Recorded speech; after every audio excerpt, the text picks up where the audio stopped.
വാടകയെടുത്ത് ബാക്കി കൊടുക്കാൻ ചില്ലറയില്ലെന്ന് auto driver പറഞ്ഞതിൽ പ്രകോപിതനായ യാത്രക്കാരൻ ഡ്രൈവറെ കുത്തി പരിക്കേൽപ്പിച്ചു. ബസ് സ്റ്റാൻഡ് പാർക്കിലെ ഡ്രൈവർ കോട്ടപ്പടി പിള്ളക്കാട് സ്വദേശി കൈതക്കാട്ട് മധുസൂദനനാണ് പരിക്കേറ്റത്. ഓട്ടോറിക്ഷ മസ്ദൂർ സംഘം യൂണിറ്റ് സെക്രട്ടറിയാണ് ഇദ്ദേഹം. രണ്ടുപേർ വന്ന് ഓടാട്ട് അമ്പലത്തിനടുത്തേക്ക് വാടക വിളിക്കുകയായിരുന്നുവെന്ന് മധുസൂദനൻ പറഞ്ഞു. ഗുരുവായൂർ ബസ് സ്റ്റാൻഡിൽ ഓട്ടോ ഓടിക്കുന്നു. അവിടെ രണ്ടുപേര് 12 മണിയാകുമ്പോൾ വന്നിട്ട് വാടക വിളിച്ചുകൊണ്ടുപോയി ഓടാട്ട് അമ്പലത്തിൻ്റെ അവിടേക്ക്.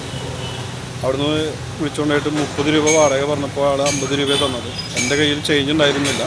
50-ൻ്റെ 100-ൻ്റെ നോട്ടായിരുന്നു എൻ്റെ. അപ്പോൾ ഞാൻ പറഞ്ഞു എൻ്റെ കയ്യിൽ ചേഞ്ച് ഇല്ല, 30 രൂപ തരാൻ പറഞ്ഞപ്പോൾ ഇതിൽ ചേഞ്ചൊന്നുമില്ല എന്ന് പറഞ്ഞിട്ട് ആൾ പെട്ടെന്നൊരു പ്രകോപനമാവുകയും പിന്നെ അയാളുടെ സഞ്ചിയിൽ നിന്നൊരു കത്തിയെടുത്ത് വീശുകയും കുത്താൻ വരികയും ചെയ്തു. ഇവിടെ ഇതിൽ പരിക്കുണ്ട്. കത്തിയെടുത്ത് കുത്താൻ വന്നപ്പോൾ തടഞ്ഞ് ഇതാണ് കയ്യുമ്മ. പിന്നെ ഇവിടെ ചെവിയുമ്മ 2 സ്റ്റിച്ച് ഇട്ടിട്ടുണ്ട്. പിന്നെ മൂക്കിന് ഇടിക്കുകയും ചെയ്തു ഒരാൾ. മൂക്കിന് ചെറിയൊരു വേദനയുണ്ട്.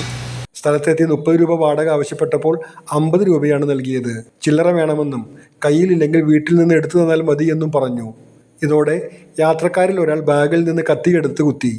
ഒഴിഞ്ഞു മാറിയതിനാൽ മുഖത്തും ഇടതു ചെവിയിലുമാണ് പരിക്കേറ്റത്. ചെവിയിൽ തുന്നലുണ്ട്. കൈവിരലുകൾക്കും പരിക്കുണ്ട്. ഒപ്പമുണ്ടായിരുന്ന ആൾ ഡ്രൈവറുടെ മൂക്കിന് ഇടിക്കുകയും ചെയ്തു. മധുസൂദനൻ വിവരമറിയിച്ചതിനെ തുടർന്ന് സഹ ഡ്രൈവർമാർ എത്തി കുത്തിയയാളെ പിടിച്ചു വെച്ച് പോലീസിൽ വിവരമറിയിച്ചു. ഒപ്പമുണ്ടായിരുന്നയാൾ ഓടി രക്ഷപ്പെട്ടു.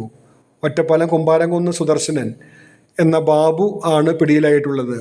ഓടിപ്പോയ ആൾക്കായി പോലീസ് അന്വേഷണം തുടങ്ങി.